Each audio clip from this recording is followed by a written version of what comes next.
Hey guys, so this is definitely a bit of a strange announcement, I think, that we have here. And this is a free character.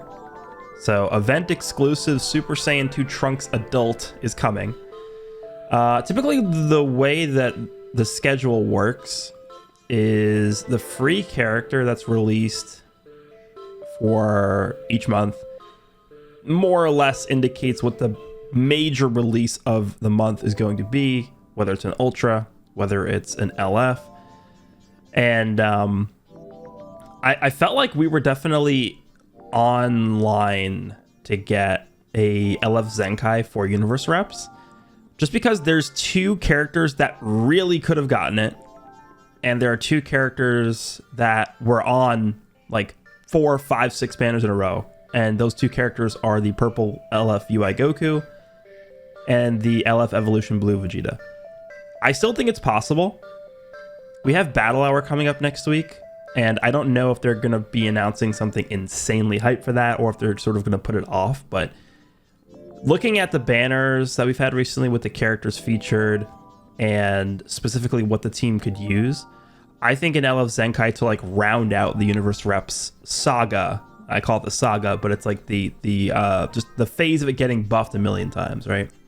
So I think Evolution Blue Vegeta would be my number one pick, but obviously UI Goku is right there just because they both are Universe Rep characters and they're both really hype characters, etc., etc., etc. But I think right now, just for how the meta is, with Gogeta, Ultra Gogeta Blue being as powerful as he is, I think the Evolution Blue Vegeta, for me at least, is a better pick right now. So we'll see. This was the week that I was thinking they would do his Zenkai or UI Goku Zenkai, one of those two, to bookend the Universe Reps sort of like, I don't know, festival we've been seeing with like a million Universe Rep buffs back to back to back. But all right, so we have event exclusive Super Saiyan 2 Trunks Adult. So it looks like the next tag they're going to be focusing on is, wow, surprise, surprise, future.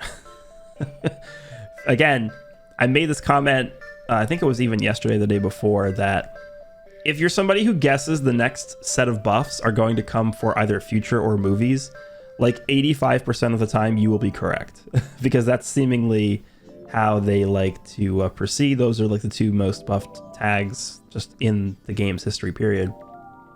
All right, so damage up for allies and more when returning to standby with the support character. Okay, that seems very generic. I mean, it's very hard for them to put in like what this character and what these free-to-play units are able to do in the Twitter preview, because you're only limited to a certain amount of characters. But damage up and damage up for allies and more. Like, what does more mean? Is it key? Is it he draws you cards? Like, I don't know. But damage up and more for when returning to standby with his support abilities. Then he gives 30% damage for allied tag support, tag event exclusive, and tag Vegeta Clan on the third time entering battle. The third time entering battle. So this is going to make a pretty big difference depending on how this 30% damage buff is structured. Is it going to be like a traditional support buff where he's entering the battlefield and then for 15 counts he gives 30% damage, or for 20 counts he gives 30% damage to those tags? Or is it going to be a permanent non-cancelable buff, which would be way better? Which is essentially just death buffs without dying, which is pretty good. The only downside is that you have to be able to switch in with this character 3 times, which is not that easy to do. Switching into a character 3 times is not easy to do. So I think if that is the way they're going to structure and design this mechanic, this is probably going to be a character where you're almost always going to want to lead with them. Like, you're always going to want to lead with this Trunks because you want to at least get those 3 switches as fast as possible, and you leading with the character will count for one of those switches. So we'll see how they end up doing this, but it looks like he's going to have this 30% damage buff on top of this other damage buff. So you're going to have this 30% damage buff for allies in the third switch in, but then he's also still going to be supporting when you switch out with him.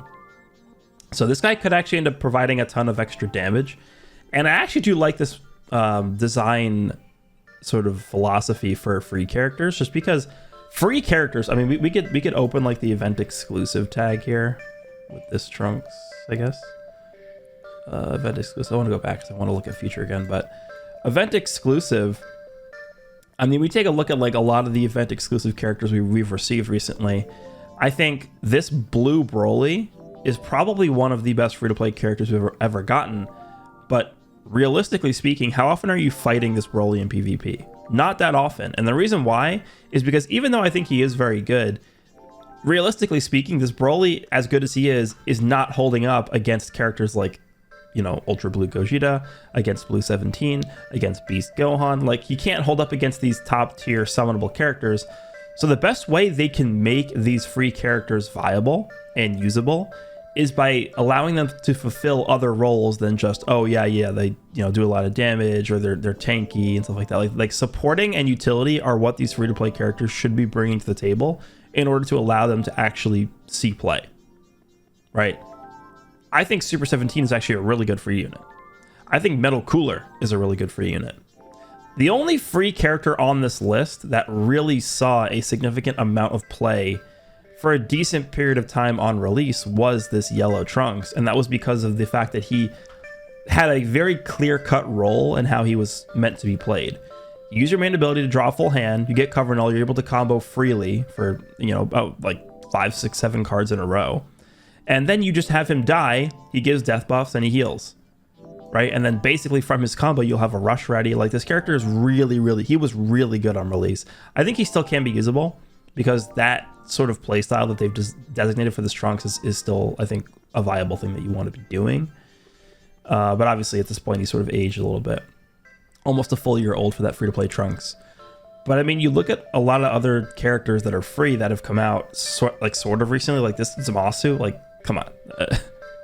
This Goku. Again, this is the actual definition of a character that would have been good had he have been summonable. But because he's free to play, the way that he's designed to be a damage dealing character like this, like, it just doesn't work. Because you release a character like this that's free, that's designed to be a damage dealing character, that is instantly outclassed by every other mainline summonable unit. You cannot keep up as a free character in the world of summonable characters like Beast Gohan, 17, Gogeta Blue, Ultra Hit, like all these characters, right? So in order to make these free-to-play characters better and usable, is you have to make them able to fulfill a role that is valuable for their teams that doesn't exist. So can you imagine if, you know, let's just say GT, because GT I don't think is a team that's really going to see many buffs sporadically throughout the year. Like, for this Super 17, can you imagine if he was just like some uber disrupting character? Like, he wasn't really that much of a damaging character. He wasn't really that much of a just a solid tank, but more so just a character that provided like massive disruption, arts cost increase, card destruction, vanish removal, stuff like that.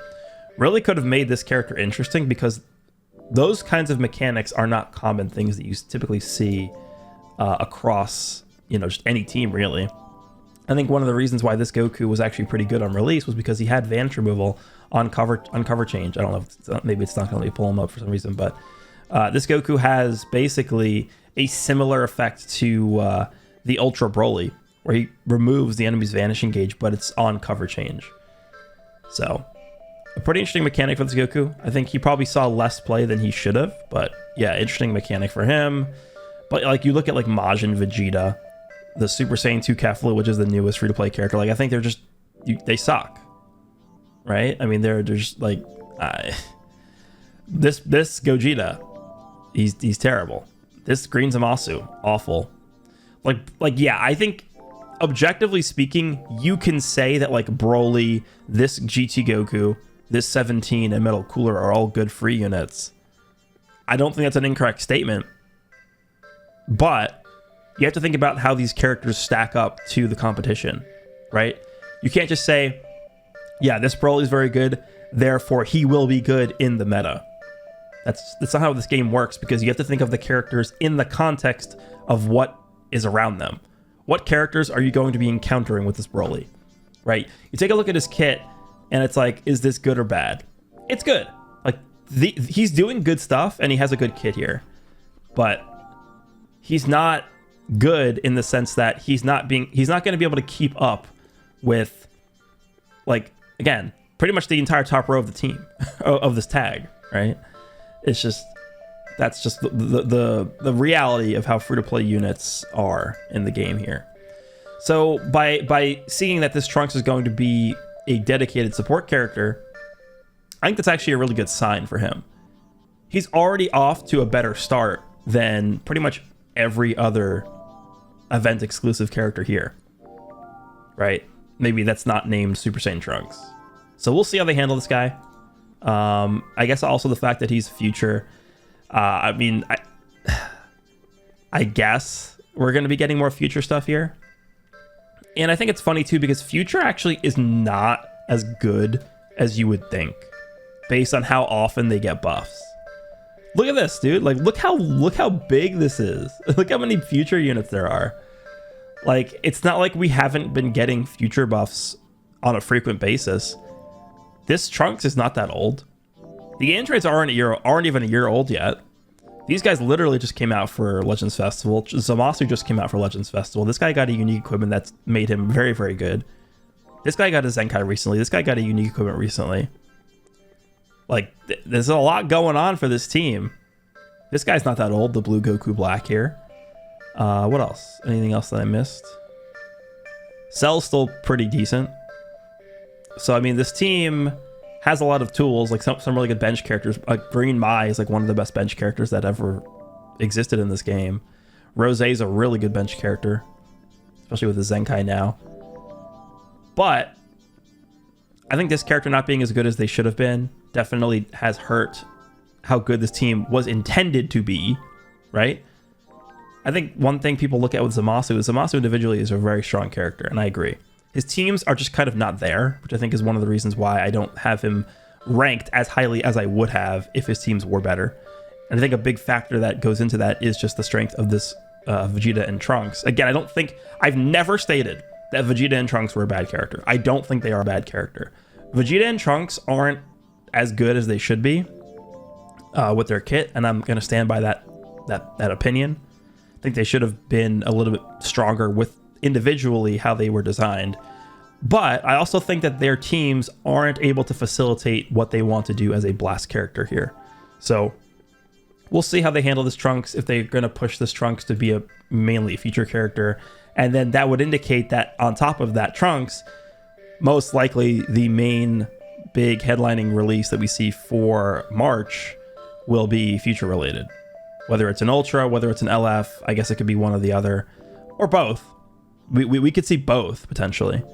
But yeah, so that I guess is what we're looking at for this Trunks' release here. Let me know down below what you guys think of the schedule. It's a bit weird. I know we have Battle Hour this weekend, so we'll see what they announce for Battle Hour. But I still do think that a Zenkai for either the Purple UI Goku or Evolution Blue Vegeta is on the table for sure.